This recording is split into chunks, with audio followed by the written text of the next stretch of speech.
नमो अरिहन्ताणम् नमो सिद्धाणं नमो वायरियाणम् नमो वज्रायाणम् नमो लोये सवसाहुणम्।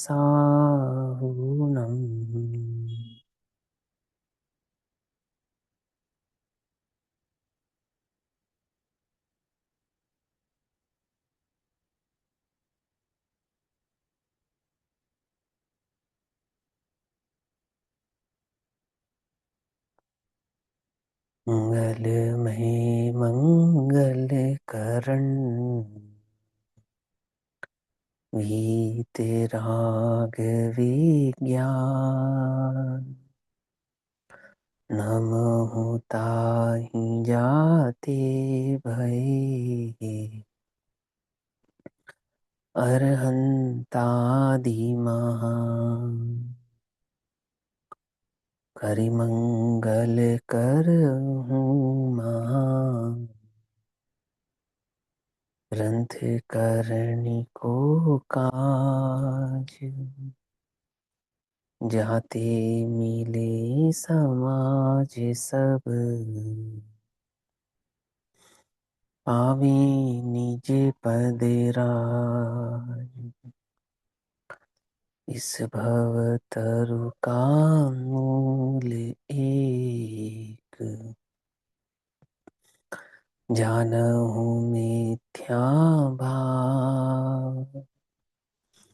ताको करी निर्मूल अब करहूँ मोक्ष उपाय।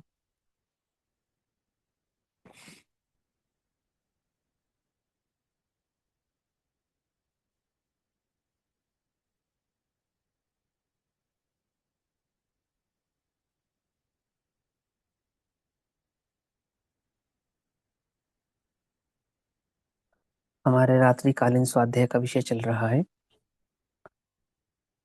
भागवत स्वरूप पूज्य बहन श्री चंपा बहन के प्रवचनों से आधारित प्रवचनांशों पर बहन श्री के वचनामृत, जिस पर पूज्य गुरुदेव श्री के प्रवचन हुए हैं वचनामृत प्रवचन के आधार से, उसमें वचनामृत नंबर 40 पर गुरुदेव का हम प्रवचन पढ़ रहे हैं। 106 नंबर का पेज है और भाव समझाते हैं कि शुद्धोपयोग के सफर में, रास्ते में शुभोपयोग आता है, मार्ग में शुभोपयोग भाव आता है, परंतु जो साधक है वह शुभोपयोग में उपादेय बुद्धि रखता नहीं है अथवा शुभोपयोग को धर्म का कारण जानता नहीं है। जिस प्रकार मुसाफिर मार्ग में धूप छांव धूप छांव धूप छांव ऐसे छाए छाए पेड़ की छाया भाव को प्राप्त करता है, परंतु छाया में ठहरता नहीं है, उसका उद्देश्य तो मंजिल पर पहुंचना है। उसी प्रकार से वह शुद्धोपयोग का ही लक्ष्य बनाकर चला है, अर्थात चैतन्य भगवान आत्मा का जो लक्ष्य बनाकर चला है, ऐसा साधक शुभ भाव आने पर वहां पर उपादेय बुद्धि के साथ ठहरता नहीं है। ऐसा ऐसा भाव आचार्य गुरुदेव श्री हमारे समक्ष रख रहे हैं। 106 सेकंड लास्ट पैराग्राफ। जिनके पास ग्रंथ है वो ग्रंथ में ध्यान दें और जिन पे नहीं है वो थोड़ा उपयोग यहाँ लगाएं। आत्मा सत ज्ञान आनंदमय है, अर्थात आत्मा की सत्ता ज्ञानानंदमय है। पकड़ में बात, आत्मा सत ज्ञान आनंदमय है, अर्थात आत्म वस्तु है, आत्म जो चैतन्य धातु है वो कैसी है, उसकी सत्ता कैसी है, ज्ञान आनंदमय उसकी सत्ता है। शक्कर की सत्ता कैसी है कि शक्कर की सत्ता मिठासमय है, घी की सत्ता कैसी है, चिकनाहटमय है। ऐसे ही आत्मा की सत्ता कैसी है, ज्ञानानंदमय है। समझे? ऐसा उसमें सभी कुछ भरा है, सभी कुछ भरा है, अर्थात मात्र ज्ञान और आनंद ही भरा है ऐसा नहीं। वह वस्तु स्वयं वस्तु होने से अनंत गुणों से परिपूर्ण है। उसमें उसे किसी भी भाव की अपेक्षा प्राप्त करने के लिए पर की ओर लक्ष्य करने की आवश्यकता नहीं है, पर की ओर देखने की आवश्यकता नहीं है। मैं उसको साधने वाला हूं, अर्थात राग को साधने वाला नहीं हूं। क्या कहा? वो जो शुभ परिणाम आया ना, शुभ परिणाम, अहो मेरा कितना सुंदर परिणाम है, देखो मुझे कितना अच्छा परिणाम आता है, अहो यह परिणाम धर्म का कारण है, मेरा परिणाम है, इससे मुझे सुख होगा, ऐसा। तो मैं उसको साधने वाला हूं, अर्थात राग को साधने वाला नहीं हूं। कहने का तात्पर्य क्या है? वो जो चैतन्य धातु है, जो मैं चैतन्य भगवान आत्मा हूं, उसका जिसका ज्ञान और आनंद लक्षण है, उसको साधने वाला तो मैं हूं, परंतु राग आदि परिणामों को साधने वाला मैं नहीं हूं। पकड़ में बात? क्या कहा? किसको साधने वाला हूं? जो चैतन्य धातु स्वरूप ज्ञानानंद स्वभावी भगवान आत्मा है, ऐसे निज चैतन्य भगवान आत्मा को साधने वाला, उसका लक्ष्य करने वाला, वह उसका उपादेय भाव का कर्ता तो मैं हूं। परंतु ये जो रागादि भाव उत्पन्न होते हैं, रागादि कौन से रागादि? शुभ भाव रूप रागादि भाव। अशुभ की तो बात ही नहीं है ना। अशुभ अशुभ कदाचित अशुभ भी होते हैं भूमि का अनुसार, है ना, और शुभ भी होते हैं। देखो, तीव्र कषाई जीव को अशुभ अधिक होते हैं, शुभ कदाचित होते हैं, लेकिन मोक्ष मार्गी मंद कषाई जीव को अशुभ कदाचित होते हैं, शुभ अधिक होते हैं। यूं तो करणानियोग की अपेक्षा से मिथ्यादृष्टि जीव को शुभाशुभ परिणाम निरंतर होते ही रहते हैं। ना कि सिर्फ मिथ्यादृष्टि जीव को, सम्यक दृष्टि जीव के भी साथ ऐसा ही है। निरंतर उपयोग में शुभाशुभ भाव हर अंतर मुहूर्त में फ्लक्चुएट होता ही होता है। तथापि मुख्यता की अपेक्षा से अगर कहें तो शुभाशुभ परिणाम तो जीव के होते ही हैं, परंतु यहाँ शुभ की अधिकता या शुभ परिणाम की मुख्यता की अपेक्षा से ऐसा कहा कि राग को साधने वाला नहीं हूं, अर्थात राग यानी वो शुभ परिणाम मेरा लक्ष्य नहीं है, वो चैतन्य धातु वह मेरा लक्ष्य है, ऐसा। जैसे मुसाफिर एक गांव से दूसरे गांव में जाते समय बीच के गांव में रुकता नहीं, उसे छोड़ता जाता है, उसी प्रकार धर्मी का ध्येय पूर्णानंद स्वरूप परमात्म दशा है, वही उसका साध्य है। साधक का साध्य पुण्य पाप के भाव तथा राग की क्रिया से भिन्न है। साधक का साध्य कौन है? साधक का साध्य तो वीतराग परिणति वाला वो भगवान आत्मा है। वीतराग परिणति समझते हो ना? आनंद और चैतन्य लक्षण, समझे ना? समझना ध्यान से, चैतन्य वो ज्ञानानंद, चैतन्य लक्षण वीतराग परिणति वाला वो मेरा लक्ष्य है, अर्थात मैं ही मेरा लक्ष्य हूं। और आने वाले जो भेद विकल्प आदि परिणाम है, वह मेरे लक्ष्य नहीं है। देखो, एक बात मैं आपको समझाता हूं, अगर आपके समझ में आए तो बहुत अच्छी बात है, और उस संबंधी कोई प्रश्न उठे तो आप पूछ सकते हो, क्लियर कर सकते हो। जैसे हमें ये विकल्प हो कि शुभ और अशुभ इन दो परिणामों में भेद कैसे करें, तो साधक की अपेक्षा से, अपेक्षा कई सारी हैं, जिनागम में अनेकों अपेक्षाएं हैं, अपेक्षाओं का समूह ही जिनागम है। समझे नहीं समझे? वस्तु कैसी है? वस्तु सामान्य विशेषात्मक भाव वाली है, और सामान्य विशेषात्मक भाव वाली होने के कारण जो वस्तु का वाचक भाव है, वाच्य भाव है, वो वाच्य भाव भी कैसा है? अनेक अपेक्षाओं का समूह है। अनेक अपेक्षाओं का समूह क्यों बनाया आपने उसको? हमने नहीं बनाया। अनंत गुणात्मक अनंत धर्मात्मक वस्तु का स्वरूप होने के कारण उस वस्तु के संदर्भ में जब भी कहा जाएगा तो अनंत धर्मों की अपेक्षा से ही कहा जा सकता है। समझ में ही बात? नहीं समझ में? नहीं समझ में आती है? इसलिए क्या हुआ? वो अपेक्षाओं का समूह हो गया। उन अपेक्षाओं के समूह में जो मोटी बात अपने को समझ में आनी चाहिए, जो वास्तव में सूक्ष्म है लेकिन साधक के लिए मोटी है, क्या कहा? जिसे वस्तु स्वरूप समझ में नहीं आया उसके लिए तो सूक्ष्म है, लेकिन जिसकी दृष्टि वस्तु पर हुई है उसके लिए मोटी बात है। क्या? कि शुभाशुभ परिणामों में भेद कैसे करें, कौन से परिणाम को तो शुभ कहें और कौन से परिणाम को अशुभ कहें। तो बहुत साधारण सी बात, देव शास्त्र गुरु और आत्मा में गुणभेद संबंधी जो परिणाम है, ये तो होते हैं शुभ के खाते में। इसके अलावा जितने भी परिणाम हैं वो सब जाते हैं अशुभ के खाते में। समझ में आती है बात? नहीं समझ में आती? क्या कहा? आती है बात समझ में है? जैसे मुझे रात्रि भोजन नहीं करना, तो अपेक्षाकृत शुभ परिणाम, लेकिन दिन में भोजन करना है ना, ये अशुभ परिणाम है। समझो ध्यान से। और मैं अनहारी भगवान आत्मा हूं, ये शुभ परिणाम है। कुछ समझ में आई बात? नहीं समझ में आई? और अनहारी भगवान आत्मा का भोग, वो शुद्ध परिणाम है। अब तो मंत्र समझ पा रहे हो? नहीं समझ पा रहे? ये थोड़ा सूक्ष्म है लेकिन आत्मार्थी के लिए सरल है। जो आत्मार्थी नहीं है उसके लिए शुभाशुभ का भेद क्या है? रात में भोजन करना अशुभ और दिन में भोजन करना शुभ। लेकिन आत्मार्थी के लिए कैसा है? रात में भोजन करना अत्यंत अशुभ और दिन में भक्ष्य भोजन करना, भक्ष्य, सो भी अशुभ। और मैं अनाहारी भगवान आत्मा हूं, ऐसे विकल्पात्मक परिणाम अंतरंग में उसकी जो रुचि वो शुभ और आत्मा का भोग वो शुद्ध। कुछ पकड़ में आई बात? नहीं पकड़ में? टीवी सिनेमा देखना अशुभ, अशुभ, पकड़ में ही बात नहीं पकड़ में। परंतु अपने चैतन्य भगवान आत्मा की चर्चा सुनना, पढ़ना वो शुभ और उस चैतन्य भगवान आत्मा का अनुभव करना सो शुद्ध। अंतर समझ में आता नहीं आता? ऐसे पांच इंद्रिय के विषयों में जो हमने भक्ष और अभक्ष का भेद किया, मर्यादा और अमर्यादा का भेद किया, निचली भूमिका में अमर्यादित अशुभ और मर्यादित शुभ, लेकिन साधक की दशा में अमर्यादित तो महाशुभ है परंतु मर्यादित भी अशुभ ही है। शुभ कौन से हैं फिर? उनसे जो भेद ज्ञान की अंतरंग में दृष्टि हुई है, विकल्प चलता है, भेद ज्ञान का जो विकल्प चलता है वो सारा शुभ के खाते में जाता है। तो देव भक्ति शुभ परिणाम है, गुरु भक्ति शुभ परिणाम है, शास्त्र भक्ति शुभ परिणाम है और भेद ज्ञान ये शुभ परिणाम है। इन चार के सिवा जितने परिणाम है सब अशुभ परिणाम है। समझ में ही बात नहीं? समझ?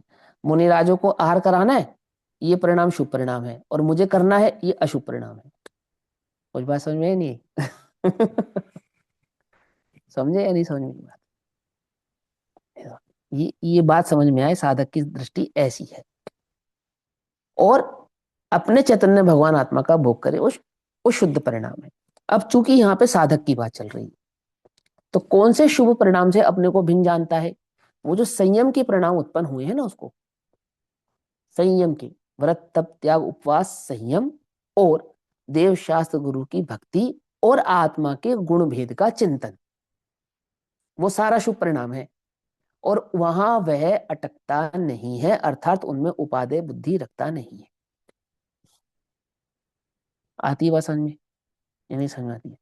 आचार्य अमृतचंद्र, आचार्य कुंद कुंद देव ने करुणा को किसका लक्षण बतलाया? याद है? मिथ्यात्व का लक्षण बतलाया। करुणा का अभाव नहीं, करुणा का भाव, सद्भाव। करुणा का सद्भाव मिथ्यात्व का लक्षण है। ओह मैं जीव की रक्षा करूं, क्या कहा? रक्षा करूं। ये अशुभ परिणाम है। उल्टा नहीं पकड़ना, देखो ध्यान से समझना मेरी बात को, तो मैं बात समझ में आए तो। और अपनी वृत्ति प्रवृत्ति में इस बात का ध्यान रखना कि किसी की हिंसा ना हो जाए, ये शुभ परिणाम है। क्या है? और वृत्ति प्रवृत्ति किसके आधार से होती है? उपयोगी की बहिर्मुखता के आधार से होती है, अर्थात बहिर्मुखता ना हो, अंतर्मुखता बनी रहे, ये शुद्ध उपयोग है। ये बात समझ में आए, वो जैन दर्शन है। क्या कहा मैंने? जीव की रक्षा का परिणाम शुभ परिणाम है अशुभ परिणाम है? अब साधक के लिए अशुभ परिणाम है कि भैया कैसे ऐसे ऐसे कैसे कह दिया आपने, है? अगर अशुभ नहीं है तो प्रायश्चित किसका है? शास्त्र पढ़ने का प्रायश्चित लेते हैं क्या मुनिराज? समझना ध्यान से, पहले समझो। शास्त्र पढ़ने का प्रायश्चित लेते हैं क्या मुनिराज? है? दीक्षा विच्छेद की जाती है क्या शास्त्र पढ़ने के लिए? आहार करने के लिए दीक्षा विच्छेद की जाती है क्या? नहीं की जाती। और विष्णु कुमार ने रक्षा करी अन्य मुनिराज की, तो दीक्षा विच्छेद क्यों करनी पड़ गई? रक्षा करना इतना बड़ा पाप है? मुनिराज ने मुनिराज की रक्षा की, तो मुनिराज मुनिराज की रक्षा करे उसके लिए प्रायश्चित लेना पड़े। कितना बड़ा प्रायश्चित? उसको तो डाला अशुभ के खाते में। सुनो ध्यान से, उल्टा नहीं पकड़ना, उल्टा नहीं पकड़ना, ध्यान से समझना बात को। छल ग्रहण नहीं करना। तो भैया हम बिना रक्षा करें?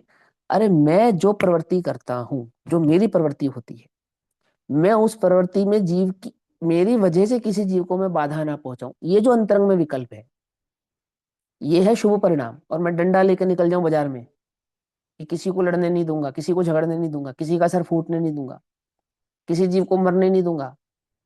पता है ये अत्यंत अत्यंत अत्यंत मोह का परिणाम होने से व्याकुलता का परिणाम होने से अशुभ का परिणाम है। अब बात समझना ध्यान से कि भैया हॉस्पिटल बनवा रहे हैं, जानवरों का हॉस्पिटल बना रहे हैं, ऐसा कर रहे हैं, ये कर रहे हैं, ये सब कर रहे हैं, ये अशुभ परिणाम है क्या? अगर वहां तेरा उपयुक्त अति आसक्त हुआ है तो अशुभ है। समझना ध्यान से। ये बात पचनी थोड़ी सी मुश्किल है। अब मैं तुम्हें साधक दशा की अपेक्षा से समझाना चाहता हूँ, समझ में आ जाए तो। और नहीं समझ में आया तो मेरी बात मुझ पे ही छोड़ देना, अपने साथ घर लेकर नहीं जाना, ठीक? कि हमें तो उनकी बात समझ में नहीं आई, वो अपनी बात अपने पास रखें। कि भैया दया धर्म का मूल है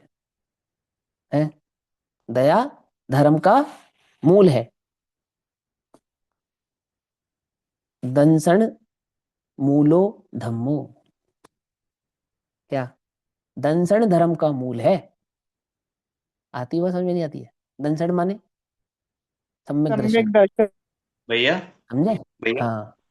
हाँ। ये दया धर्म का मूल है, ये कहीं मुझे हाँ। मिला नहीं, आप बता सकते हैं कहाँ मिलेगा, है कहाँ ही लिखा नहीं, है? है ही नहीं, है ही नहीं, कह तो रहा हूं कि तभी तो मैंने बोला दया धर्म का मूल है, ये नहीं है। दंसण मूलो धम्मो ये है। हाँ। चरणान युग में दया धर्म का मूल है ऐसा भी कहा जाता है। शास्त्री उसका जिनेन्द्र निषेध। वर्णे जी की पुस्तक है ना, वहां पे एक कोट करके हाँ। रखा हुआ है, बतला धर्म रहा का हूँ। मूल है, फिर उसे बतला नेगेटिव रहा वे हूँ। में change। हाँ। चारित्र चरणान योग के श्रावकाचार के ग्रंथों में इस प्रकार के प्रकरण पढ़ने को सुनने को मिलते हैं कि दया धर्म का मूल है। तो वो तो हिंसक परिणाम की अपेक्षा से कहा ना। आपको वो जो आपकी जो जीवन यापन करने का तरीका है, उसमें जो आपको विवेक नहीं है, उस विवेक की अपेक्षा से कहा कि दया दया धर्म का मूल है। ऐसा माने कोई व्यक्ति अविवेकी जीवन जिए और अपने को धर्मात्मा कहे तो उसको कहा अरे भाई विवेक तो रखो। धर्म तो विवेक से शुरू होता है। समझे? वो दया वो विवेक ही की सूचना देती है। समझे नहीं समझे? लेकिन वो दया धर्म का मूल है कहकर अब तुम डंडा लेकर बाहर निकल पड़ो, वो नहीं। अब ऐसे तो सैन्य धर्म भी धर्म है, कन्यादान भी महाधर्म है, उससे बड़ा कोई दान ही नहीं है। आजकल तो खून दान भी महादान है, रक्तदान, रक्तदान महादान है ना, कन्यादान महादान, ऐसे इतना बड़ा दान है।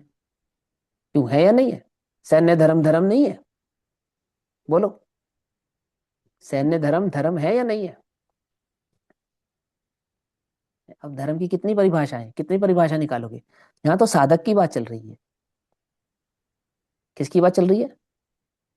साधक की बात चल रही है। वो वो जो पांच मुनिराज हैं उनमें से तीन मुनिराज कौन कौन से? युधिष्ठिर, भीम, अर्जुन। उनको ये विकल्प ही नहीं है। कौन सा? कि नकुल और सहदेव को क्या होता होगा। निर्दयी है ना, निर्दयी इसलिए नहीं है। है? नहीं।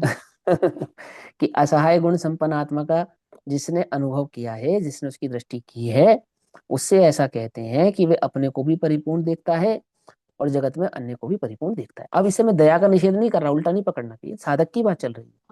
वो भगवान का दीक्षास। गुण भी ना अदया। हाँ क्या? अनंत भगवान का एक गुण बताया है, अदया। अदया, हाँ अदया। अदया भगवान का नाम है, अदया, हाँ सही कह रहे। 1008 नामों में भगवान का एक नाम अदया है। ऐसा आत्मा के अनंत गुणों में एक गुण असहाय है। ठीक है ना? ऐसा। तो यहां समझना कि शुभ अशुभ में भेद कैसे करें। कि पर संबंधी जितने विकल्प है सब अशुभ है। हम्म। पर संबंधी जितने विकल्प हैं सब अशुभ हैं। स्व संबंधी गुण भेद संबंधी जो विकल्प हैं वो शुभ हैं। और देवशास्त्र गुरु तो पर संबंधी है ना, उनको शुभ के खाते में क्यों, अशुभ के खाते में क्यों नहीं डाला? क्योंकि वो स्वभाव की दृष्टि कराने में निमित्त है, इसलिए मात्र उनको शुभ के खाते में डाला। अन्य जितने भी विकल्प है ना उनसे हटके, वो अपने स्वभाव की ओर ले जाने वाले नहीं होने के कारण मात्र अशुभ ही है। मैं अनंत की ओर देखता हूँ, प्रभु आपने एक गायक बतलाया, तीहूं लोक में नाथ अनुपम जताया। आपकी ओर देखता हूँ, आप अपनी ओर देख रहे होते हो, तो मुझे अपना विकल्प आता है। शास्त्र खोलता हूँ तो मेरी ही बात लिखी होती है। गुरुओं को देखता हूँ, ओहो वो कहते जैसे मैं अपने अंतरंग में अपनी दृष्टि करने से सुखी हो गया, तो अपने में भोगों में सुख नहीं है, संयम में सुख है। समझे नहीं समझे? इसलिए तो वो शुभ के खाते में है और आत्मा संबंधी गुण भेद शुभ के खाते में है। इसके सिवा जितने भी भेद है ना, सब A to Z, सब वो सब अशुभ के खाते में है।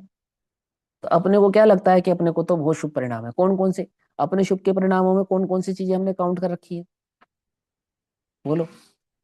तो वो जो पांच इंद्रिय की विषय संबंधी जो सीमाएं हैं तुम्हारे पास, वो शुभ के खाते में है या नहीं है, बोलो।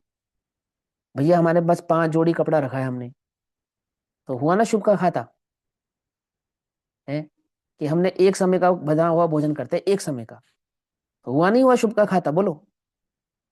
एक समय का बदा भोजन, पांच जोड़ी कपड़े हैं, आमुक दिशाओं का त्याग है, एक कमरा एक घर है, इससे अधिक नहीं रखते, 50,000 से रुपया नहीं रखते अधिक, आदि आदि,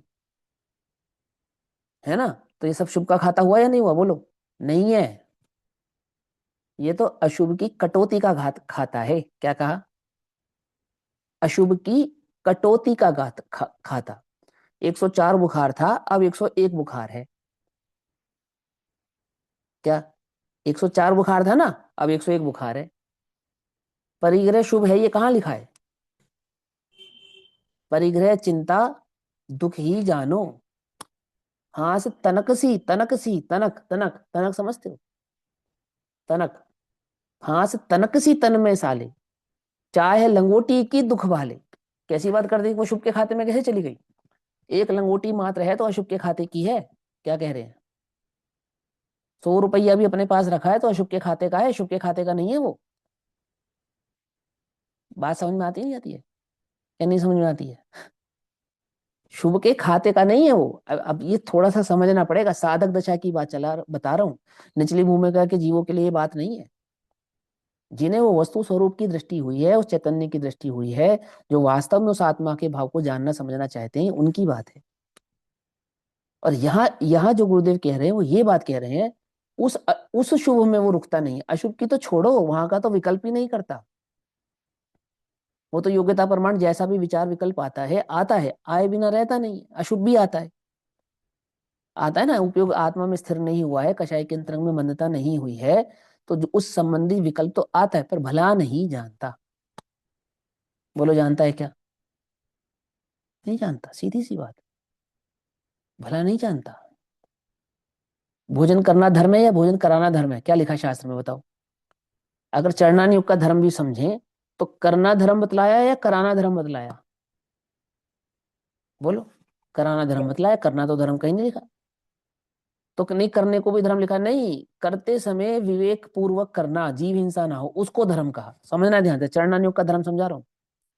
चरणान युग का धर्म भी क्या है, कि जो तुम भोग भोग रहे हो उसमें पर जीवों का विवेक रखो, तो धर्म है।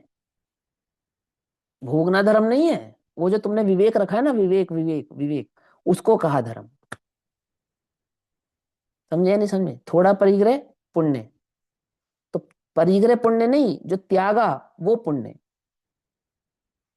कुछ बात समझ में नहीं, माने जितने से तुमने अपने उपयोग को हटाया, उतना जितना तुमने रखा है उसका तो आश्रय हो रहा है, इतना तो स्पष्ट कह रहा है। बोलो, कह रहा है नहीं कह रहा, दिग्व्रत देशव्रत आदियों में जितना तुम्हें रखा है उतना का तो आश्रव स्वीकार कर रहा है ना, जितना तुमने नहीं रखा है उसी का तो निराश्रव कहा। तो धर्म आश्रव का कारण है या निराश्रव का होने का कारण है, पुण्य किसका लग रहा है, जो रखा है उसका या जो छोड़ा है उसका, बोलो। शुभ भाव किसका है, चरणान्यों की स्थूल बात कह रहा हूं, जो छोड़ा है पुण्य उसको कहा, या जो रखा है पुण्य उसको कहा, बोलो, बतलाओ आप। जो छोड़ा छोड़ा है है। उसका पुण्य कहा ना, जो रखा है उसको थोड़ी पुण्य कहा। लेकिन हमारी दृष्टि किस पे है, जो रखा है वो शुभ है, बोलो है या नहीं, पूछो अपने आप से। शुभ के खाते का है ना, मेरा एक समय का भोजन शुभ के खाते का है ना, मेरा थोड़ी धन संपदा शुभ के खाते की है ना, शुभ के खाते की। और मेरे वस्त्र आज जो जो मैंने सीमित किए हैं वो सब शुभ के खाते के हैं या नहीं है, बोलो। पुण्य प्रमाण है या नहीं है, अरे नहीं है, अशुभ है वो, उसका चिंतन अशुभ है, समझना ध्यान से, अगर समझ पाओ तो। क्या समझे, पर स्त्री का त्याग किया तो वो शुभ के खाते का है, स्वस्थ का सेवन अशुभ के खाते का है, शुभ के खाते का नहीं है। समझे या नहीं समझे, सदारा संतोष, तो अपने जितना संतोष रखा, तो जिस जहां से दृष्टि हटाई वो शुभ के खाते की है, जो रह गया वो शुभ के खाते का नहीं है। आती है बात समझ में, नहीं समझ में आती है? समझ में आ जाए तो बात है। तभी तो त्याग उसको कहा अणुव्रत, और मुनिराजों को कहेगा पूर्ण महाव्रत, पूर्ण चारित्र। क्यों रंच शास्त्र मात्र का भी नहीं रखा संग्रह ना? कौन सा उसमें आएगा भाई साहब? है शास्त्र का संग्रह, उसकी देखभाल, जिनवाणी का शास्त्र का संग्रह, जिनवाणी लाना, रखना, लगाओ, उसका अब वो है, रखाव मैंने आपको करना। अभी अभी अभी अभी बतलाया ना, अभी बताया तो, देव शास्त्र गुरु और आत्म संबंधी गुण धर्म के विकल्प, भेद है ना, गुण धर्म का जो भेद है वो, ये चार को शुभ के खाते में रख के बाकी जितने परिणाम है वो सारे अशुभ के खाते के हैं। अभी बतलाया तो, शुरुआत से ही तो यही बात बतला रहे हैं। तो वो भी क्यों रखे शुभ के खाते में, उसका कारण भी बतला दिया। अब यहाँ जो चार बात चल रही है कि राग में एकत्व बुद्धि नहीं है या शुभ भाव में अटकता नहीं है, तो कौन से शुभ में अटकता नहीं है, वो समझो आप यहाँ पर कि वो शुभ कौन सा है जहां वह अटकता नहीं है। तो वहां देव शास गुरु और आत्मा के गुणधर्म संबंधी जो विकल्प है वहां अटकता नहीं है। जो पांच इंद्रिय के विषय कषायों में ही अटका पड़ा है उसकी तो बात ही नहीं है। आई बात समझ में नहीं आई? जैसे अभी इंद्रियों का ही रस नहीं छूटा छूटा है, यहाँ उसकी बात नहीं है। यहाँ तो जैसे चैतन्य का रस लगा है, और उस चैतन्य के रस में देवशास गुरु और आत्मा के गुणभेद संबंधी विकल्प उत्पन्न हुए हैं, यहाँ उसकी बात है, वहां वो साधक अटकता नहीं है। ये गुरुदेव की दृष्टि को ध्यान से समझो आप, अगर आप समझ पाओ तो। उपयोग थोड़ा स्थिर करके देखो, फिर पढ़ते हैं। यहाँ लिखा है, उसी प्रकार धर्मी का ध्येय पूर्णानंद स्वरूप परमात्म दशा है, वही उसका साध्य है। साधक का साध्य पुण्य पाप के भाव तथा राग की क्रिया से भिन्न है। तो पाप समझ में आई कितना कहा, किसको कहा, साधक का पाप कौन सा है, साधक का पुण्य कौन सा है ना? जो रह गया है वो सब पाप है, और देवशास गुरु और आत्मा के गुण भेद संबंधी विकल्प वो पुण्य है, और उनसे भी जो भिन्न चैतन्य की दृष्टि करता है वो धर्म है। ऐसा अपने पूर्ण आनंद स्वरूप की दृष्टि एवं स्थिरता वह पूर्ण साधक का साधन है। हुँ? बीच में पूजा भक्ति तथा दया दान आदि के शुभ भाव आते हैं। देखो आई, किस किस के शुभ भाव आते हैं? पूजा भक्ति किसकी करेगा, अपनी या पांच इंद्रिय के विषयों की? और जो है सो उसमें भी दया, जितनी जितनी चित्त में दया रहेगी वो शुभ भाव।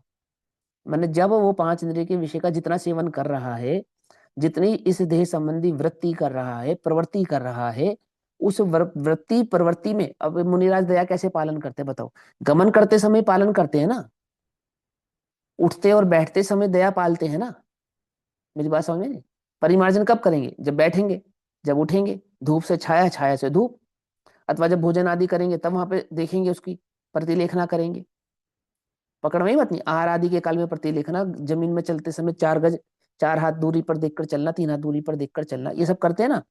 तो जो देह संबंधी वृत्ति प्रवृत्ति करते हैं वहां तो क्या पालते हैं? वहां दया पालते हैं। अर्थात जो भी वृत्ति प्रवृत्ति में करो उसमें किसी अन्य जीव की हिंसा ना हो, वो दया है। और दान, दान जो है उसको घटाने का नाम दान है, सीधी सी बात है ना। अथवा शास्त्र आदि की चर्चा करना, ज्ञान दान, अभय दान, आहार दान। तो दान देने का नाम है, खाने का नहीं। समझना ध्यान से, उल्टा नहीं पकड़ना। मैं जो समझाना चाह रहा हूं, अगर आप उस बात को पकड़ पाओ तो वो भक्ति है, वो पुण्य के खाते में गया। जितना तूने पांच इंद्रिय के विषय का सेवन किया मर्यादित, वो पुण्य के खाते में नहीं जाता, वो नहीं जाता पुण्य के खाते में। मैं स्थूल चरणान्यों की अपेक्षा से बता रहा हूँ। सूक्ष्मता तो जब तक मिथ्यात्व या कुछ भी पाप पुण्य क्या है उसका भेद, एक ही बंद की बेड़ी है दोनों। लेकिन तू जो पाप और पुण्य का विकल्प अपने चित्त में बनाकर बैठा है, ये पुण्य का ये पाप का, बोलो भैया, ईमानदारी की कमाई, पुण्य की या पाप की है?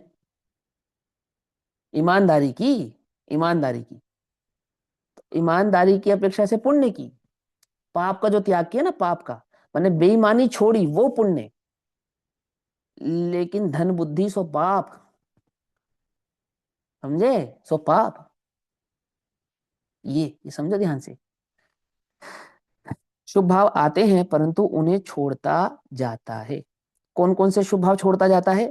पूजा भक्ति के शुभ भाव छोड़ता जाता है और दया दान आदि के शुभ भाव छोड़ता जाता है ना। यानी उपदेश आदि के परिणाम है, या जीवों की जो जितनी भी वो वृत्ति प्रवृत्ति में दया आदि पालन हो रही है, वो सब उनको छोड़ता जाता है बस। अर्थात अपने उपयोग को चैतन्य में स्थिर करना चाहता है, इतनी सी बात है। आगे चलते हैं। अपनी शुद्ध चैतन्य वस्तु, अपनी शुद्ध चैतन्य वस्तु पुण्य पाप के विकल्प से रहित है। उसका स्वभाव कैसा है? अपने शुद्ध चैतन्य भगवान आत्मा का विकल्प कैसा है, स्वभाव कैसा है? कि पाप और पुण्य से रहित उसका स्वभाव है। माने पाप की और पुण्य की, ऐसे राग भाव की जैसी जाति है, वो आत्मा की जाति नहीं है। स्वर्ण जो मिट्टी में से निकला है, मिट्टी के साथ निकलने पर भी मिट्टी की जाति भिन्न है और स्वर्ण की जाति भिन्न है। राग जो अनादि से आत्मा के साथ है, ऐसा होने पर भी राग की जाति भिन्न है और आत्मा की जाति भिन्न है। आचार्यों ने के लिए एक उदाहरण दिया। पीपल या बड़ का जो वृक्ष होता है, उसमें एक लाख लग जाती है। लाख, लाख समझते? कीड़ा एक प्रकार का, लाख लग जाती है। अब वो जो लाख की उत्पत्ति होती है, वो उत्पत्ति कहां से होती है, किसके कारण होती है?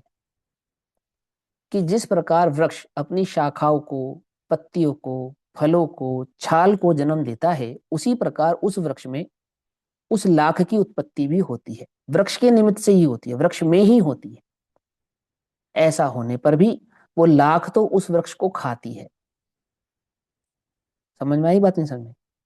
और फूल, पत्तियां, शाखाएं आदि वो वृक्ष को नुकसान पहुंचाती नहीं है। तो लाख की उत्पत्ति कहाँ हुई? कि वृक्ष में हुई।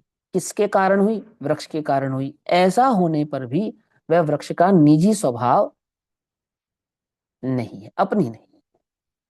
ऐसा ऐसे ही यहां समझाते हैं कि पाप पुण्य के विकल्प हुए, अपनी स्थिरता, अपनी अस्थिरता से हुए, है ना। परंतु वह मेरे स्वभाव नहीं। मैंने वो राग हुआ तो आत्मा में, परंतु आत्मा की जाति का नहीं है। वृक्ष की जाति भिन्न और लाख की जाति भिन्न। लोहे में जंग लगता है, लगता है या नहीं लगता है? वो जंग कहां से आता है? कहीं बाहर से नहीं आता है। लोहे का अपना स्वयं का दिया हुआ है वो जंग, जिसमें पर का निमित्त हुआ है, नमी का निमित्त हुआ। लेकिन नमी के निमित्त से जो लोहा में जो ऊपर ऊपर परत जम गई, वो नमी नहीं है, वो लोहा ही है। रस्ट क्या है? वो रस्ट की जाति को जब लैब में जाके टेस्ट किया जाएगा तो किसकी जाति का निकलेगा? कहाँ उसकी उत्पत्ति मानी जाएगी? कि लोहे से ही उसकी उत्पत्ति ये माना जाएगा। तो भी वह लोहा नहीं है, रस्ट है। कुछ बात समझ में नहीं? ऐसे राग आदि की उत्पत्ति कहाँ हुई? भले ही आत्मा में हुई, परंतु आत्मा की जाति उस राग की जाति से भिन्न है, भिन्न है और भिन्न है। समझे? अत्यंत भिन्न है, मेरी जाति का नहीं। आती है बात समझ में? ये शैली समझो ध्यान से जिनागम की, है ना। विकल्प से रहित है उसकी दशा में। किसकी दशा में? उस शुभाशुभ परिणामों की दशा में। शुभ राग की वृत्ति उठे, वह दुख है, विष है। जब शुभ राग की वृत्ति उठे, वह दुख है और विष है, तो अशुभ की वृत्ति उस साधक को उठती होगी तो कैसी भाषित होती होगी? हम्म, कैसी होती होगी? महा दुखमय भाषित होती है। ये समझो आप। उसकी उसकी दृष्टि नहीं है, उसको उसका रस नहीं है उसको। समझे? दशा में शुभ राग की वृत्ति उठे, वह दुख है, विष है। दुख और विष है अर्थात उसकी दृष्टि, उसकी उपादेयता वो साधक स्वीकार करता नहीं है, इसलिए दुख है और विष है। जहर क्यों है? वो शुद्धोपयोग में बाधक है। यदि तू वहां ठहर गया, यदि तूने उसको उपादेय दृष्टि से देखा, अपने शुभ परिणामों को अपना अच्छा माना, अपना माना, तो तू शुद्धोपयोग तक कभी नहीं पहुंच पाएगा, इसलिए विष है। कौन सा विष? संसार विष। संसार रूपी रोग को देने वाला विष है। कौन? वो शुभ परिणाम। कब? जब तू उसे उपादेय दृष्टि से जाने तब, जब तू उसमें अहम बुद्धि धारण करे तब, जब तुझे वह अपना लगे, सुखकर लगे तब। शुभ परिणाम विष नहीं। फिर समझो ध्यान से। क्योंकि वो तो मार्ग में आए बिना रहेगा नहीं।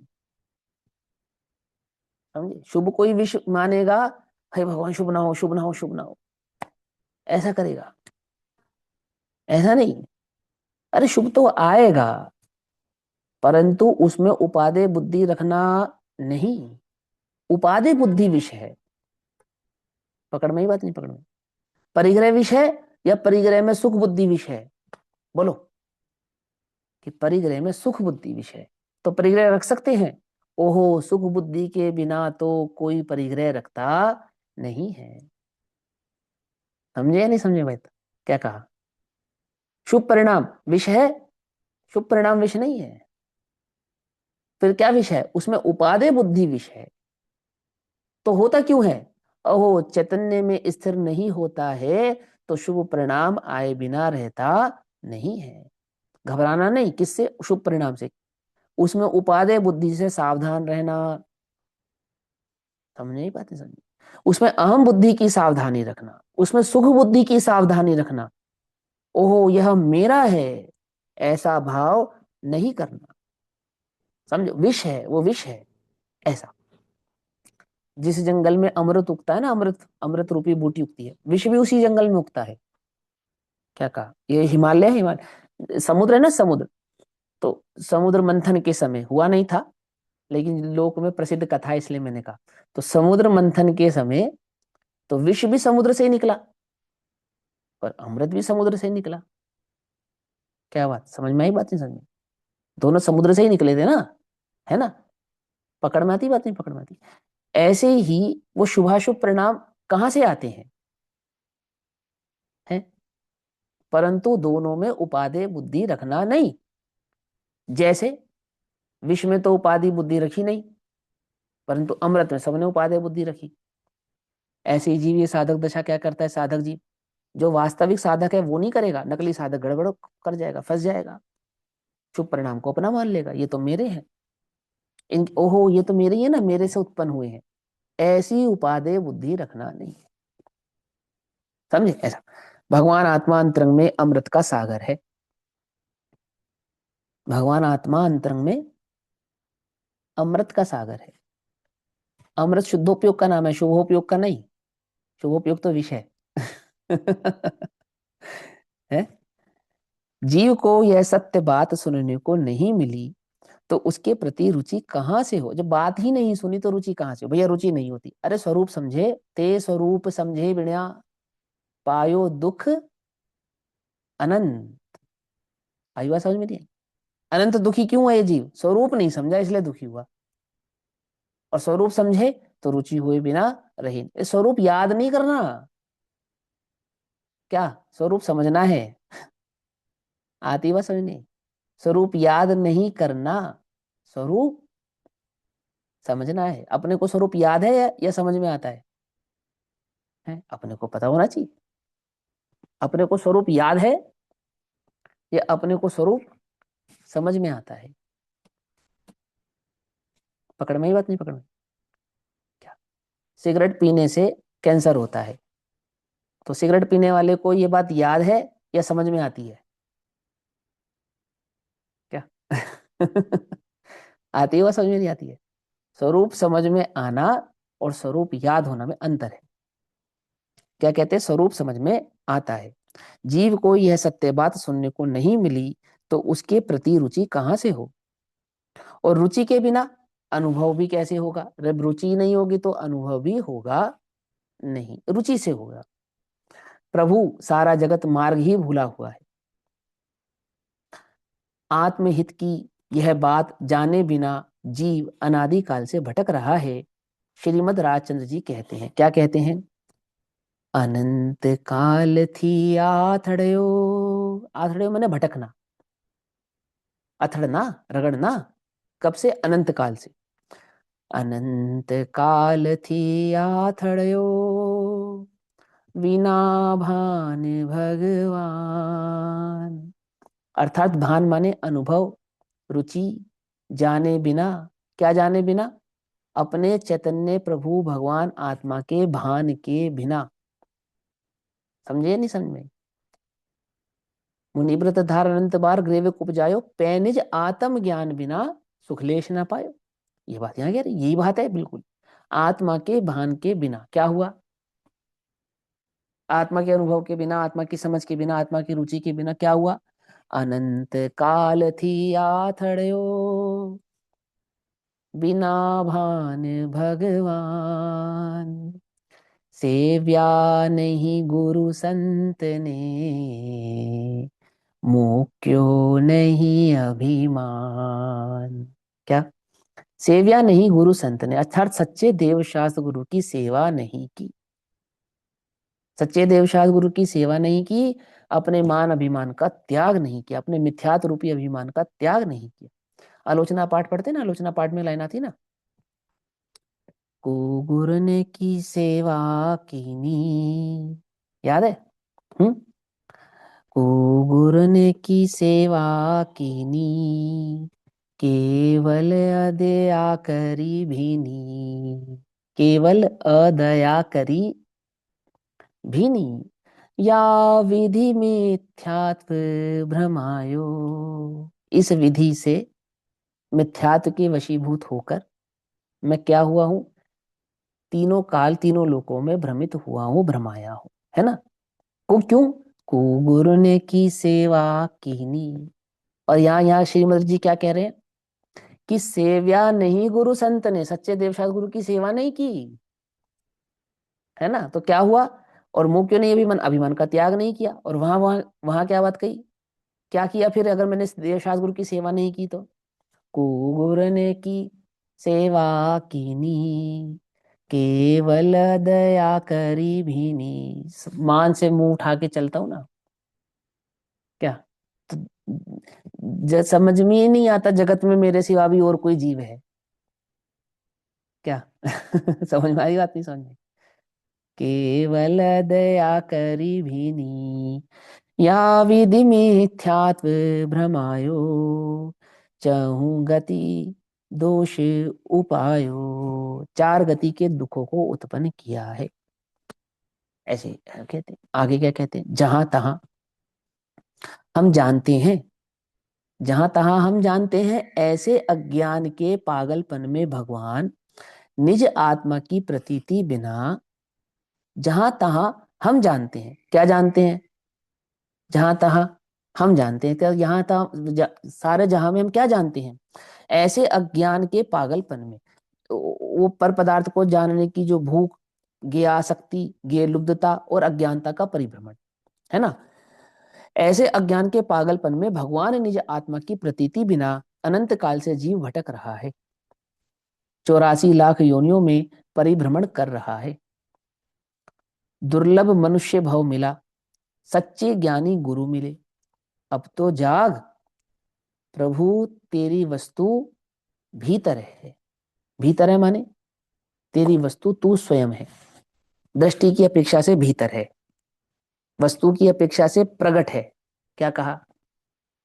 उपयोग की अपेक्षा से भीतर है, अर्थात सारे जगत से उपयोग को हटा अपने में ला, इस अपेक्षा से भीतर है। शरीर के भीतर नहीं, आत्मा शरीर के भीतर नहीं रहता। कहाँ रहता है? आत्मा तो अपने चैतन्य प्रभुता में रहता है। समझ में आई बात? नहीं समझ? शक्कर दूध में मिलाने पर दूध में नहीं रहती, कहाँ रहती है? मिठास में रहती है। दूध के स्वाद से शक्कर थोड़ी पहचानी जाती है, मिठास से शक्कर पहचानी जाती है। कुछ बात समझ में नहीं? दूध में हम शक्कर को कैसे ढूंढते हैं? मिठास से ढूंढते हैं, क्योंकि शक्कर मिठास में रहती है। समझना ध्यान से। आत्मा देह के भीतर नहीं रहता, आत्मा तो ज्ञान में रहता है। ज्ञान उसका लक्षण है, चैतन्य उसका लक्षण है। वो पकड़ रहे हो नहीं पकड़ रहे हो? क्या कहा? ये तो उपचार का कथन है। अपने स्वद्रव्य क्षेत्र काल भाव में रहती है वस्तु, पर द्रव्य क्षेत्र काल भाव में नहीं। ये तो पर है देह, तो देह के भीतर थोड़ी, ज्ञान में रहती है। ज्ञान, वो ज्ञान भाव प्रकट है और उपयोगी की अपेक्षा से भीतर है। पकड़ में ही बात? क्या कहा भीतर का अर्थ? आंख बंद करके अंदर मत देखना। आंख तो वो तो लक्षण है ना सारे। जब हम अपना उपयोग सारे जगत से हटाते हैं, तो ऐसा ही स्वभाव है कि उपयोग को, जब ज्ञान को ज्ञान में एकाग्र करते हैं तो इंद्रियां शिथिल होती हैं, उपयोग इंद्रियों से हटता है। तो उपयोग इंद्रियों से हटता है तो आंख बंद होती है, बस। कान भी बंद हो जाते हैं। क्या कहा कि नहीं भैया कान के पर्दे तो नहीं गिरते? अरे उपयोग हटने का नाम है वहां, बस इतनी सी बात है। समझे नहीं समझे? ठहरने का नाम, स्थिर होने का नाम क्या है? उपयोग का नाम है बस। समझे नहीं समझे? अब आप अपना उपयोग बदलो, ना रुक जाओ तो कहना, स्थिर ना हो जाओ तो कहना कि नहीं नहीं भैया हमारा उपयोग कहीं और होता है और हम चलते रहते हैं। ऐसा नहीं होता है भाई, ऐसा नहीं होता है। वो तो घूमता है ना उपयोग। अब वो करना योग का विषय है, वो फिर समझेंगे, यहाँ समझते पहले। योनियों में परिभ्रमण कर रहा है, दुर्लभ मनुष्य भव मिला, सच्चे ज्ञानी गुरु मिले। अब तो जाग, प्रभु वस्तु भीतर है, उसे संभाल। पुण्य पाप की, शुभ अशुभ राग की संभाल बहुत की, परंतु राग से पृथक चैतन्य ज्योति झिलमिल प्रभु, ज्ञान प्रकाशक का पुंज, आदि अंत रहित वस्तु, नित्यानंद प्रभु तू है। उसे ध्येय बनाकर तू एक बार पर्याय में शुद्धि प्रकट कर। गुरुदेव क्या कह रहे? पर्याय में शुद्धि प्रकट कर। किसका? अपने चैतन्य प्रभु का ध्येय बनाकर। ये उपदेशात्मक भाव है ना, कि हमें पर्याय में शुद्धि प्रकट करनी चाहिए नहीं करनी चाहिए? बोलो, मैं अपना ये ध्येय बनाऊं या नहीं बनाऊं? पज्जी मूड़ा तो नहीं हो जाऊंगा? क्यों? पर्याय मूड नहीं हो जाऊंगा पर्याय में शुद्धि प्रकट करने की इच्छा से? हम्म पर्याय में शुद्धि प्रकट कर का अर्थ है अपने उपयोग में अपने चैतन्य भगवान आत्मा का अनुभव कर। समझे? पर्याय माने उपयोग। समझे? पर्याय का एक अर्थ मत निकालो हर जगह, एक ही अर्थ है पर्याय। अब वो तुम्हें, अब तुमने पर्याय में शुद्धि प्रकट कर, ईमानदारी से बता ना, तुमने शरीर को देखा या नहीं देखा? जब तुमने कहा पर्याय में शुद्धि प्रकट कर, तो तुम्हें कौन दिखा? बोलो, पर्याय की शुद्धि से तुमने अपने शरीर को इस शरीर को देखा या नहीं देखा? ईमानदारी की बात है बिल्कुल। कि शुद्धि प्रकट करने का मतलब क्या हुआ? वो निराकारपना, वो अरहंतपना, वो मुनिपना, अथवा ये शरीर का की शुद्धि। अरे चैतन्य की उपयोग की स्थिरता, अपने अपने उपयोग में अपने चैतन्य प्रभु की अनुभवता, वो है शुद्धि। उसका नाम है शुद्धि। शुद्धोपयोग का नाम शुद्धि है। शुद्धोपयोग देह में नहीं, चैतन्य की स्थिरता में, चैतन्य के अनुभव में, उसका नाम है। एक बात और देखो, सुनो। पुण्य पाप की, शुभाशुभ राग की संभाल बहुत की। किया नहीं की? बोलो कि नहीं नहीं भैया अशुभ की संभाल तो हमने कभी नहीं की है। अशुभ की संभाल नहीं की?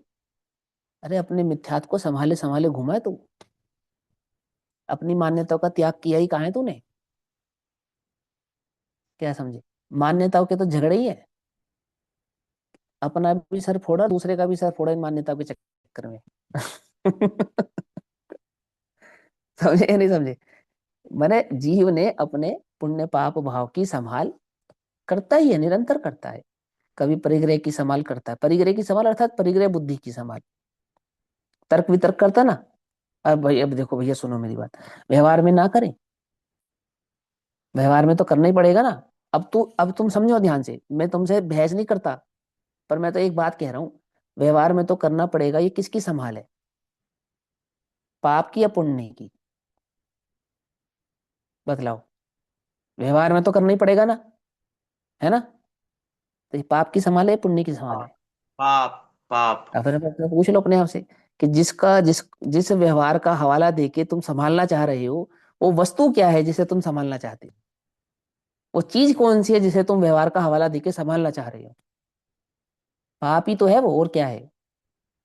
आ रही है बात समझ में? नहीं आ रही है? क्या कहा? वो ऐसे संभालता है जी, संभाल संभाल के सेंध सेंध के रखता है अपने पाप पुण्य के परिणामों को। पुण्य के परिणामों को धर्म मानता है, अच्छा है कभी ना जाए।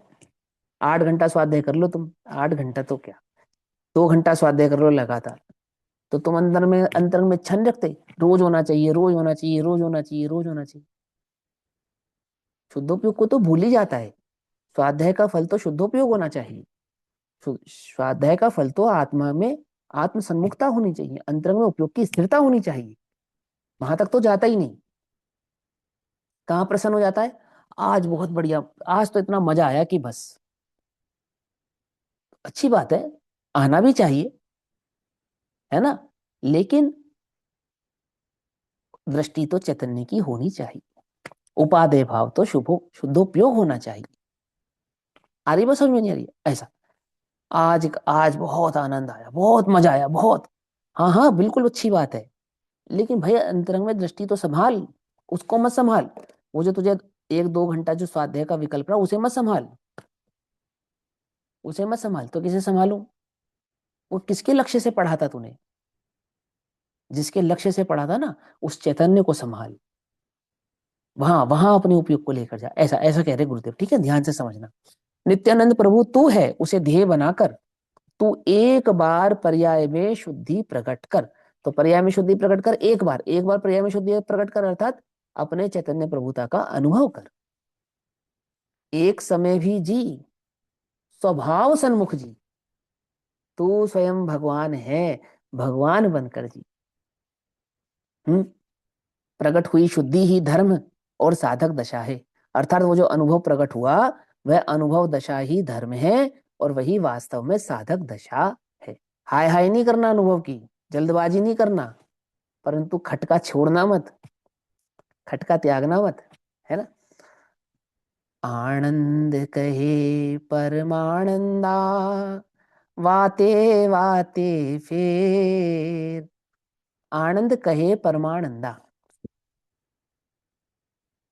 जो आनंद हुआ ना, अनुभव प्रकट हुआ आनंद, वो अपने आत्म भाव से क्या कह रहा है, अपने से क्या कह रहा है? फिर से हो, फिर से हो, फिर से हो, फिर से हो, फिर से हो, ऐसा। वो ये घूट घूट पीना है, घूट घूट पीना, भर भर घूट पिए जा, पिए जा, पिए जा। सुगानी जी का बोल है एक, है ना। आनंद कहे परमानंदा, वाते वाते फेर। एक लाख ना मिले, एक तांबियाना तेर। लाखे माने देखना है ना, एक लाखे ना मिले, एक तांबियाना तेर। चलो, मुझे अब ये नीचे वाली लाइन का अर्थ थोड़ा सा कंफ्यूज है, इसलिए मैं अर्थ जान मुझ के नहीं करता, आगे बताता हूँ। यहाँ परमात्मा कहते हैं, अच्छा ये लिखा, यहाँ परमात्मा कहते हैं कि तेरी श्रद्धा में और हमारी बात में उदय अस्त जितना अंतर है। परमात्मा क्या कहते हैं? तेरी बात, तेरी श्रद्धा में हमारी बात में कितना अंतर है? उदय अस्त जितना अंतर है। उदय अस्त जितना अंतर है मतलब कि हम कहेंगे जो बात, उस बात का जो ध्येय है कौन? भगवान आत्मा, वो तो तेरी दृष्टि में आ जावे और हमारी बात अस्त हो जावे, मतलब वहां से उपयोग हटकर चैतन्य में चला जावे। सीधी सी बात। जैसे उदय अस्त का अंतर है, अंधकार कब होता है?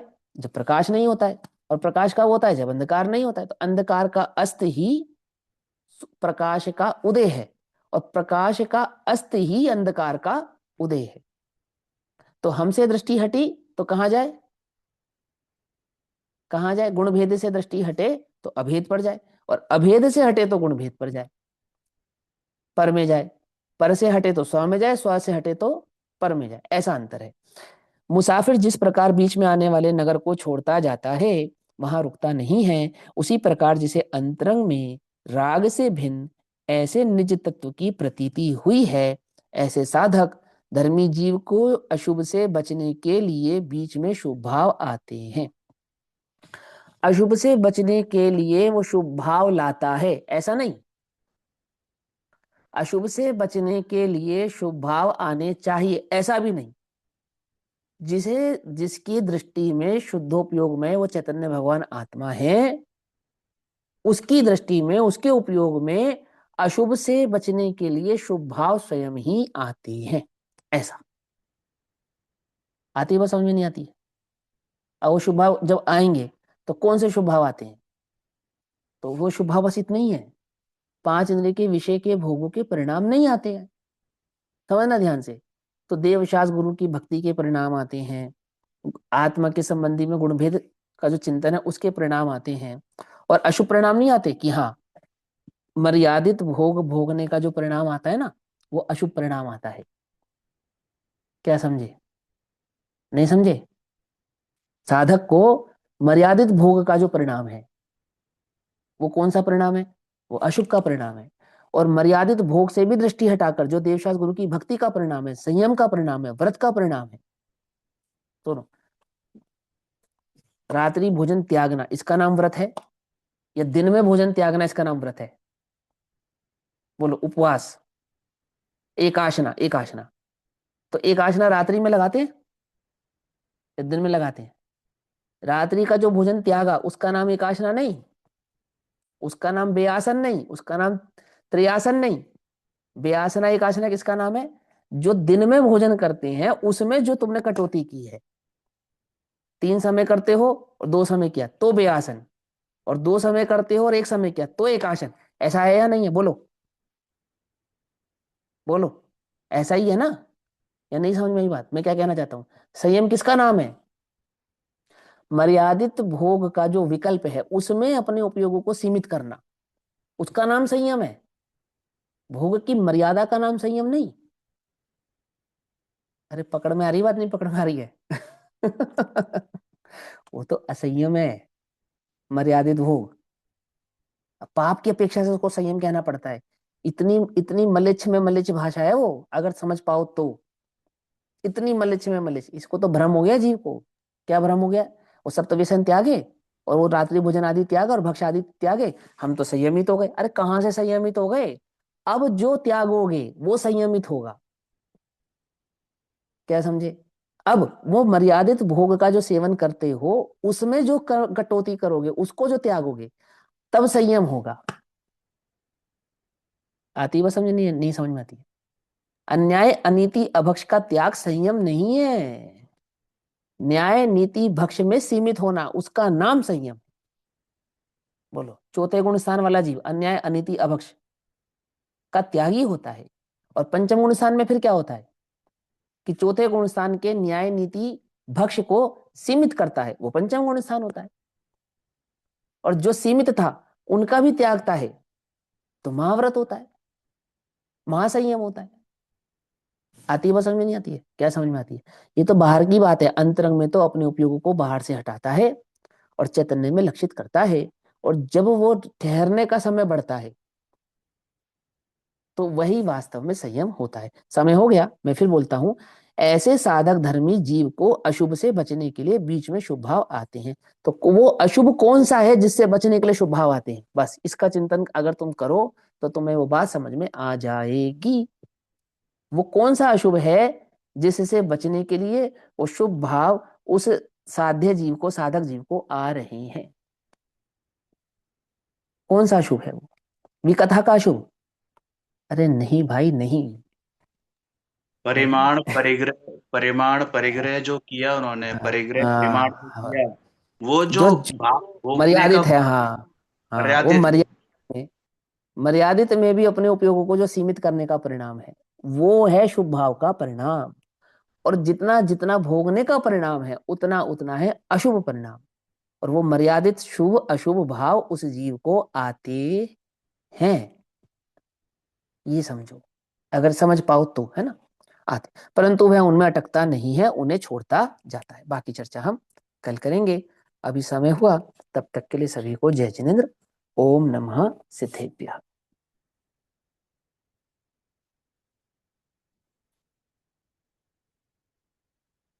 निज निधि निज में बताई, यह अनंत उपकार है, उसके लिए जिन वाणी माँ को वंदना शत बार। नमो हरि, नमो सत्य।